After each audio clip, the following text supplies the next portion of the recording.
नमस्कार दोस्तों, स्वागत है आपका बी वाइज बी इनोवेटिव में। दोस्तों, इस चैनल के माध्यम से हम लोग अभी मुख्य रूप से फोकस कर रहे हैं एजुकेशन पार्ट को। और एजुकेशन पार्ट के अंतर्गत हम लोग बीपीएससी द्वारा आयोजित अध्यापक नियुक्ति परीक्षा पर प्रमुख रूप से अपना ध्यान दे रहे हैं।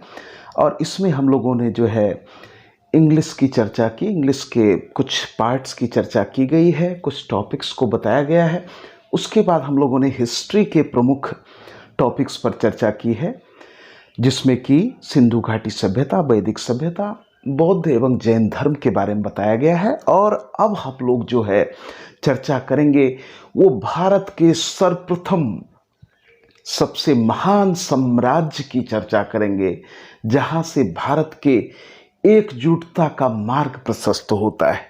भारत एकजुट हुआ तो मौर्य साम्राज्य से हुआ। तो आज हम लोग चर्चा करेंगे मौर्य साम्राज्य की। उससे पूर्व जो था भारत, वो विभिन्न भागों में विभक्त था, लेकिन मौर्य साम्राज्य के आने के उपरांत भारत एकजुट हुआ और एक भारत जो हमें वर्तमान का जो भारत दृश्यमान होता है, वो उसकी शुरुआत जो है वो मौर्य साम्राज्य से हुई थी। तो मौर्य साम्राज्य को यदि हम देखते हैं तो ये 322 ईस्वी पूर्व से 185 ईस्वी पूर्व तक जो था भारत पर शासन किया, भारत में शासन किया। और इसकी कुल जो अवधि है वो 137 वर्षों की है। इसमें हम लोग चर्चा करेंगे मौर्य प्रांत की, इसके प्रमुख शासक की, इसके प्रशासन की, लिपि एवं शिलालेख, जो कि मुख्य रूप से अशोक के द्वारा, सम्राट अशोक के द्वारा जो है इसमें इसकी चर्चा सबसे ज़्यादा होती है, तो उसकी चर्चा हम लोग करेंगे। और तात्कालीन मौर्य समाज की जो स्थिति थी उसके बारे में भी जो है हम लोग उसके आर्थिक और सामाजिक स्थितियों का भी जो है चर्चा करेंगे इसमें।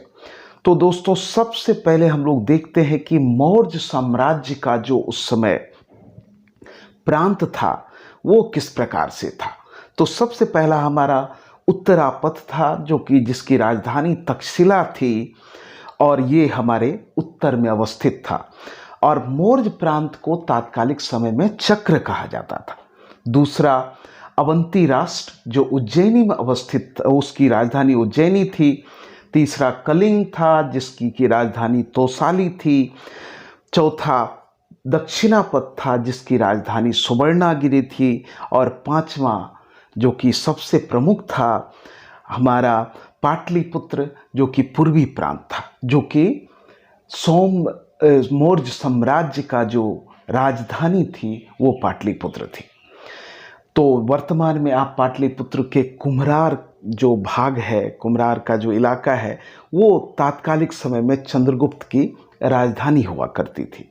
तो इस प्रकार से हम देखते हैं कि एक महान साम्राज्य की नींव जो है वो चंद्रगुप्त मौर्य के द्वारा जो है संस्थापित मौर्य साम्राज्य के द्वारा पड़ी भारत में। और उसके जो प्रणेता थे, उसके जो सबसे ज़्यादा जो पर्सन, जो इंस्पायरेबल पर्सन जो वहाँ हमको मिलता है, वो है चाणक्य। और चाणक्य ने ही जो है, कहा जाता है कि चाणक्य ने जो है चंद्रगुप्त की सहायता से नंद वंश को पराजित कर भारत में मौर्य वंश की स्थापना की थी, और इससे जो है विस्तृत कर इसे मौर्य साम्राज्य बनाया था। तो चंद्रगुप्त मौर्य इसके सबसे पहले शासक थे, और वो सबसे अधिक जो है उनको प्रसिद्धि प्राप्त है। चंद्रगुप्त मौर्य को जो है सेंड्रोकोट्स कहा जाता है, और इसका जो पहचान जो है विलियम जोन्स के द्वारा जो है चंद्रगुप्त मौर्य के रूप में की गई थी। और ये इनका जन्म जो है 345 ईसा पूर्व हुआ था। और इसको घनानंद को हराने में जो है चाणक्य के सहायता से इन्होंने, चाणक्य को कौटिल्य कहा जाता था, इनका दूसरा नाम जो था विष्णुगुप्त था। इनकी सबसे प्रमुख रचना जो है वो अर्थशास्त्र है, जो राजनीति पर लिखी गई है। तो इस तरह से जो है चंद्रगुप्त 322 ईस्वी पूर्व में जो है भारत में मौर्य साम्राज्य के संस्थापक शासक के रूप में बैठे, और वो जैन धर्म के अनुयायी थे। और 305 ईस्वी पूर्व में उन्होंने सेल्यूकस निकेटर को हराया था और उनकी पुत्री के साथ इनका विवाह हुआ था।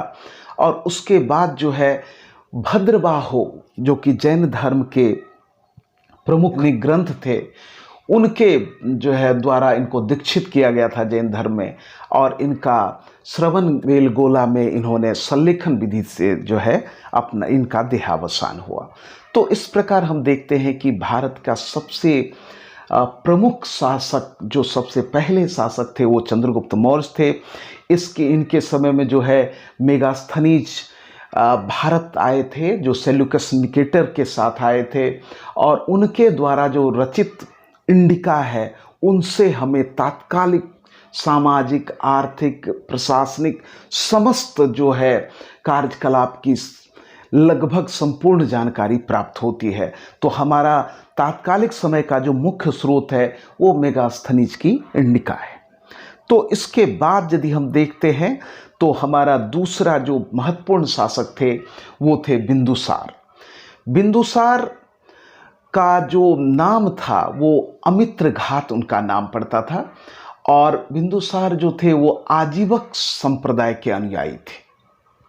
इनकी जो है खास चर्चा जो है आपको मिलती है, वो उस सेंस में मिलती है कि एथेनियस के अनुसार जो है बिंदुसार ने सीरिया के राजा शासक एंटियोकस से जो है कुछ डिमांड किया था, तो वो उसकी चर्चा जो है वहाँ पर मिलती है। और विद्वान तारानाथ ने बिंदुसार को 16 राज्यों का विजेता बताया है। तो इस प्रकार से हम देखते हैं कि चंद्रगुप्त मौर्य के बाद जो था बिंदुसार बहुत ही प्रसिद्ध शासक थे, और लेकिन सर्वाधिक प्रसिद्धि अगर किसी को मिली तो वो थे सम्राट अशोक। सम्राट अशोक जो है, जिस समय इनको शासन दिया जाना था, जिस समय ये शासक बने थे, उस समय ये अवंती के राज्यपाल थे, और अवंती से इनका जो है वो फिर भारत में मौर्य सम्राट बने। और मौर्य सम्राट बनने के क्रम में इनके बारे में कहा जाता है कि इन्होंने अपने 99 भाइयों की हत्या कर जो है साम्राज्य को हासिल किया था। तो ऐसी किंवदंतियां हैं। और इसके बाद 261 ईसा पूर्व में इन्होंने जो है कलिंग पर आक्रमण किया था, जो इनके जीवन का सबसे महत्वपूर्ण जो है क्षण था, और इनके जीवन के परिवर्तन का, इनके संपूर्ण परिवर्तन का एक बहुत ही माइलस्टोन था 261 ईसा पूर्व, जिस पर कि जो है 269 ईसा पूर्व में जो है अशोक का राज्याभिषेक होता है, और 259 में जो है इन्होंने कलिंग पर आक्रमण किया था। यहाँ पर देखते हैं कि मौर्य साम्राज्य इसके बाद जो है अशोक सम्राट के कलिंग आक्रमण के बाद मौर्य साम्राज्य में आकस्मिक परिवर्तन होते हैं।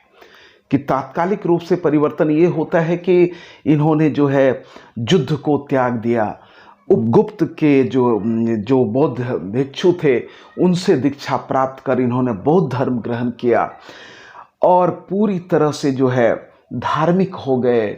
और इनके शिलालेख और इनके स्तंभ लेख में इनकी पूर्णतया जो है इसकी छाप मिलती है कि इन्होंने किस तरह से जनता को संबोधित किया और एक अच्छे जीवन जीने के लिए प्रभावित किया, और उसके उपरांत ये भी जो है एक अच्छे जीवन की ओर उन्मुख हुए।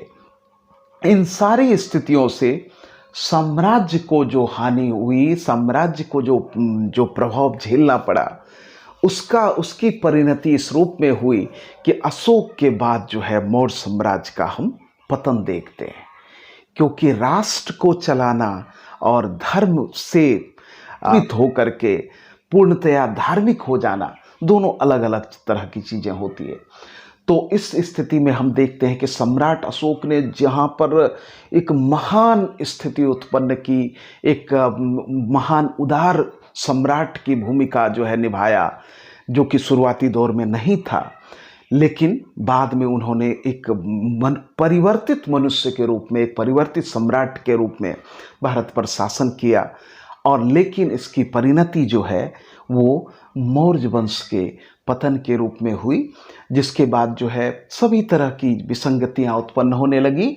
सैन्य बल धीरे धीरे जो है राष्ट्र की स्थिति को देखते हुए सब कुछ में परिवर्तन हुआ और धीरे धीरे मौर्य साम्राज्य का जो है पतन हो जाता है।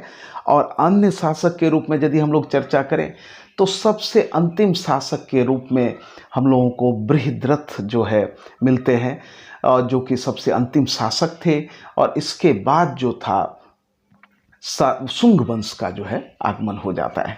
तो इस प्रकार हम देखते हैं कि मौर्य वंश के 3 सबसे महत्वपूर्ण शासक थे, चंद्रगुप्त मौर्य, बिंदुसार और अशोक। इसके मौर्य प्रशासन को अगर हम देखते हैं तो सबसे सर्वोच्च पद जो था वो सम्राट का था। उसके बाद जो है मंत्री परिषद थी। मंत्री परिषद में मंत्रियों के चयन हेतु जो पद्धति अपनाई जाती थी उसको उपधा परीक्षण कहा जाता था। ये बहुत ही महत्वपूर्ण है। और इस उपधा परीक्षण के बाद जो इस टेस्ट में जो पास हो जाते थे उन्हें मंत्री बनाया जाता था। और तीर्थ जो थे वो सर्वाधिक जो है शीर्षस्थ पदाधिकारी थे और इन्हें महामात्र भी कहा जाता था। और इनकी संख्या जो है 18 थी। प्रांत के जो प्रशासक होते थे वो कुमार, आर्यपुत्र या राष्ट्रिक कहलाते थे। और अगर हम मौर्य प्रशासन के सबसे छोटी इकाई की चर्चा करें तो वो ग्राम थी और इसके शासक जो थे वो ग्रामिक थे। प्रशासकों में सबसे छोटा गोप होता था जो कि 10 ग्रामों पर जो है शासन करता था।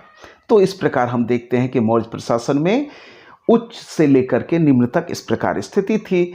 मेगास्थनीज कहते हैं कि नगर प्रशासन जो है वो 30 सदस्यों के एक मंडल के द्वारा संचालित होता था जो 6 समितियों में विभक्त थी और प्रत्येक समिति में 5 सदस्य होते थे। ये मेगास्थनीज के बारे में हमने आपको बताया कि वो तात्कालिक रूप में सबसे जो है आई विटनेस के रूप में हमारे सामने आते हैं, जो जिन्होंने सब कुछ अपने सामने देखा था और उनके हिसाब से जो है ये सारी व्यवस्था जो है किस प्रकार थी वो बताया गया। अब हम देखते हैं कि चाणक्य के द्वारा जो राज्य के सप्तांग सिद्धांत बताए गए हैं वो क्या है। उसमें जो है सबसे पहले राजा आता है, उसके बाद अमात्य, फिर जनपद, फिर दुर्ग आता है, फिर कोष और फिर दंड की व्यवस्था होनी चाहिए और फिर मित्र राष्ट्रों के बारे में चर्चा की गई है। तो चाणक्य का ये सप्तांग सिद्धांत जो है बहुत ही प्रसिद्ध है। और एक बात और कही जा सकती है कि शासन, मौर्य प्रशासन जो था, शासन का जो एक प्रथम वास्तविक रूप का जो वर्णन होता है, जिसकी जो है कॉपी कहें अथवा जिसकी नकल जो है वर्तमान शासन व्यवस्था में भी की गई, तो वो सब मौर्य प्रशासन था। मौर्य प्रशासन भारतवर्ष में इतने बड़े विशाल साम्राज्य में शासन चलाने हेतु एक सुव्यवस्थित व्यवस्था का निर्माण किया। तो इस प्रकार हम देखते हैं कि राज्य के सप्तांग सिद्धांत चाणक्य के द्वारा दिया गया था। और अगर वहाँ की न्यायिक व्यवस्था की बात करें तो न्यायिक व्यवस्था जो थी 2 प्रकार की थी। एक धर्मस्थीय जिसके न्यायाधीश जो है व्यवहारिक कहलाते थे, और दूसरा था कंटक शोधन जिसके न्यायाधीश जो थे प्रवेश्री कहलाते थे, और जनपदीय न्यायालय के न्यायाधीश जो है राजुक कहलाते थे। तो इस प्रकार न्यायाधीश व्यवस्था जो थी वो मुख्य रूप से शीर्ष स्तर पर 2 भागों में और जनपदीय स्तर पर जो है एक थे जिसको कि राजुक कहा जाता था। और अगर हम आर्थिक व्यवस्था की बात करें तो आय का मुख्य स्रोत जो था वो भूमि कर था, और जो कि उपज का 1/6 भाग होता था। 6ठा भाग जो था उपज का वो भूमि कर के रूप में लिया जाता था। सरकारी भूमि जो होती थी उसे सीता भूमि कहा जाता था, और बिना वर्षा के अच्छी खेती होने वाली जो भूमि थी उसे अदेव मातृक कहा जाता था। ये सब जो शब्द हैं इसे याद रखने की आवश्यकता है। और प्रांतों में कर एकत्र करने की जिम्मेदारी थी वो स्थानिक और गोप पर था, और इन्हीं दोनों अधिकारियों के द्वारा जो है प्रांतों में कर एकत्र किया जाता था। और बलि नाम का जो कर था वो धार्मिक कर था, और हिरण्य जो है वो नगद रूप से लिए जाने वाला कर था। तो इस प्रकार हम इन जो आर्थिक व्यवस्था के अंतर्गत जो ये सारे शब्द हैं, जो सारे तथ्य हैं, इन्हें याद रखे जाने की आवश्यकता है। इसके बाद अगर हम देखें तो भारतीय समाज जो कि मेगास्थनीज के अनुसार था, वो 7 भागों में विभक्त था। दार्शनिक, किसान, अहीर, कारीगर, सैनिक, निरीक्षक, सभासद, ये सभी जो है भारतीय समाज इनसे मिलकर के बना हुआ था तात्कालिक समय में, मौर्य कालीन समय में। और ये मेगास्थनीज के अनुसार कहा गया कि ये जो है तात्कालिक समाज के मुख्य अंग हुआ करते थे। अर्थशास्त्र में शूद्रों को आर्य कहा गया है। अर्थशास्त्र के बारे में हमने चर्चा की कि चाणक्य, जिन्हें कौटिल्य अथवा विष्णुगुप्त भी कहा जाता है, इनके द्वारा जो रचित ग्रंथ थी वो अर्थशास्त्र थी। और अर्थशास्त्र जो है राजनीति से संबंधित ग्रंथ है। इसमें जो है शूद्रों को आर्य कहा गया था। और सामूहिक समारोह को जो है प्रवहन कहा जाता था। और चंद्रगुप्त के जो राज प्रासाद थे उन्हें शुभांग कहा गया है। तो इस प्रकार हम देखते हैं कि सभी का एक विशिष्ट नाम था, तो उस नामों को हम लोगों को ध्यान में रखना है। तो अब हम चर्चा करते हैं लिपि एवं शिलालेख की, जो कि मौर्य शासन काल की अत्यंत महत्वपूर्ण विरासत है, अत्यंत महत्वपूर्ण ख्याति है हमारे लिए। तो ये चीज़ जो है हम लोग देखते हैं कि ग्रीक एवं आरमाइक लिपि जो है वो अफगानिस्तान के आसपास के इलाकों में लिखी गई है। उस तरह की उस लिपि का वो जो है प्रयोग किया गया। खरोष्ठी लिपि जो है वो उत्तर पश्चिम पाकिस्तान में जो है पाई जाती है। और खरोष्ठी लिपि के बारे में ये बात है कि ये दाईं से बाईं ओर लिखी जाती थी, खरोष्ठी लिपि। और उसके बाद जो है ब्राह्मी लिपि है, ये हमारे भारत में जो है शेष भारत जो पड़ता था, अभी का जो वर्तमान भारत है उसमें जो है ब्राह्मी लिपि लिखी जाती थी। और अगर हम लोग चर्चा करें तो प्रमुख शिलालेख जो थे वो 14 थे, जो कि विभिन्न जो है लिपियों में लिखे गए थे। अशोक के द्वारा जो है ये सारे शिलालेख जो है पूरे भारत में, इसमें अशोक ने जो है जीवन के समस्त पक्षों का जो है वर्णन किया है। और अपने उपदेश के माध्यम से जनता तक पहुंचने का सबसे पहला प्रयास, जिस प्रकार से आजकल राज अधिसूचनाएं निकलती है, जिस प्रकार गजट निकलता है जिससे जनता को संबोधित किया जाता है, तो उस तरह का जो पहला संबोधन का जो प्रयास था, जिससे कि जनता से सम्राट के डायरेक्ट जुड़ने का जो प्रयास था, वो जो है हम लोगों को शिलालेख के माध्यम से मिलता है, जिसमें सभी तरह के तथ्यों के बारे में जो है सम्राट के द्वारा जनता को संबोधित किया गया।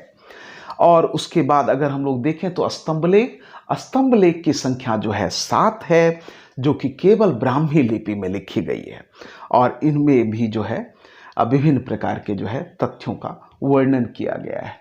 तो इस प्रकार से हम लोग देखते हैं कि तात्कालिक समय में लिपि एवं शिलालेख जो थे अत्यंत ही महत्वपूर्ण थे, जिसके माध्यम से जनता को संबोधित किया जाता था। तो दोस्तों, हम लोग मौर्य साम्राज्य के विभिन्न तथ्यों को हम लोगों ने देखा। तो इसमें जो भी महत्वपूर्ण बातें हैं उसको आप लोग जो है आत्मसात करने का प्रयास करें। और इससे संबंधित जो नोट्स है और ये जो पीडीएफ जो है आपका इससे संबंधित नोट्स का जो पीडीएफ है वो आपको हमारे टेलीग्राम चैनल पर जो है दे दिया जाएगा।